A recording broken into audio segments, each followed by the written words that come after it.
Medak YCP కేంద్ర కార్యాలయంలో ఆ పార్టీ నేత భూమన కరుణాకర్ రెడ్డి మాట్లాడుతున్నారు. లైవ్ చూద్దాం.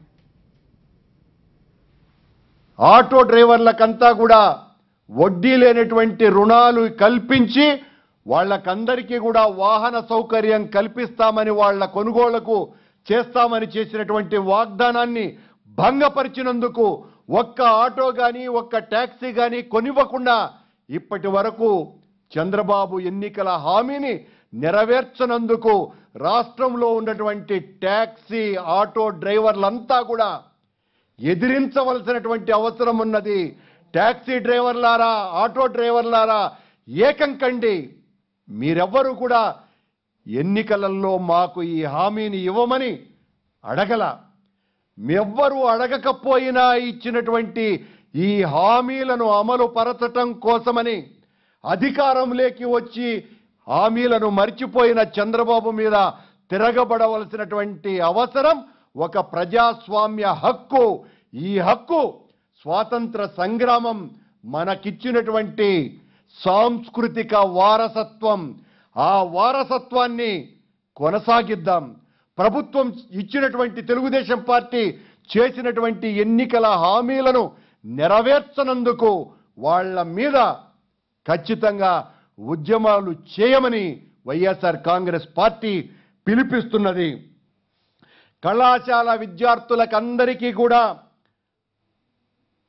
కంప్యూటర్లు ఇస్తా, విద్యార్థులకంతా కూడా సైకిళ్లు ఇస్తా, ఎల్కేజీ నుంచి పీజీ వరకు పూర్తి ఉచితంగా విద్యను అందిస్తా, నాకు ఎన్నికలలో ఓట్లు వేసి అధికారంలోకి వచ్చిన వెంటనే ఈ రాష్ట్రంలో ఉన్నటువంటి విద్యార్థుల భవిష్యత్తును సుఖమయం చేస్తానని చెప్పి ఇప్పటి వరకు ఆ హామీని ఒక్కటి కూడా నెరవేర్చనందుకు నా సోదరీమణులైనటువంటి విద్యార్థులంతా కూడా ఉద్యమించండి.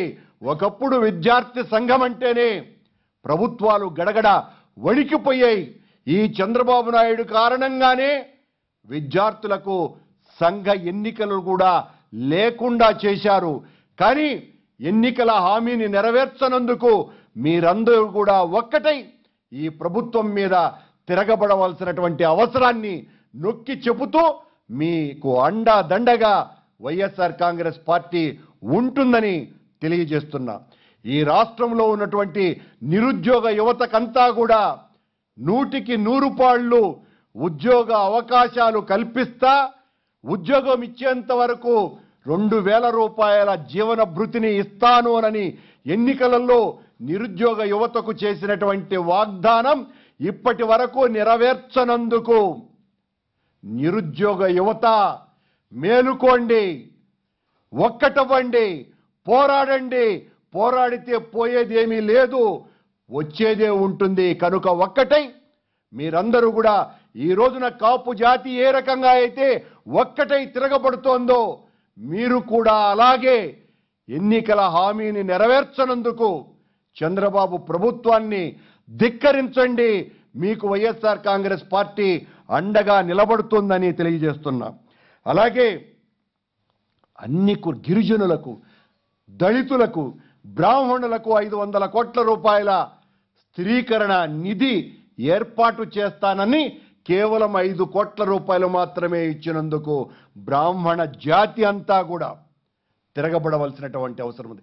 ఈ రాష్ట్రంలో ఉన్నటువంటి ఏ వర్గము, ఏ ప్రజలు, ఏ మహిళ, వాళ్ళు వీళ్ళు అని కాకుండా ప్రతి ఒక్కరికి మీ జీవితాలను సుఖప్రదం చేస్తా, ఆనందమయం చేస్తా, నా అనుభవజ్ఞుడైనటువంటి నాకు ఓటు వేస్తే మీ జీవితాల స్వరూపాలనే మారుస్తానని వాళ్ళ జీవితాలనన్ని అన్ని వర్గాల ప్రజల జీవితాలను చీకటమయం చేసినందుకు చంద్రబాబు ప్రభుత్వం మీద కాపులు తిరగబడ్డట్టే తిరగబడవలసినటువంటి అగత్యం అవసరము వచ్చింది అన్నటువంటి విషయాన్ని గుర్తు చేస్తూ ఈ పోరాటాల వెనుక ఎల్లవేళలా వైఎస్ఆర్ కాంగ్రెస్ పార్టీ అండగా ఉంటుంది అని తెలియజేస్తున్నా.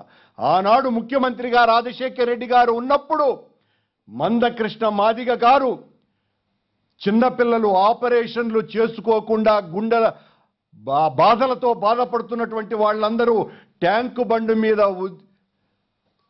పోరాటం చేస్తే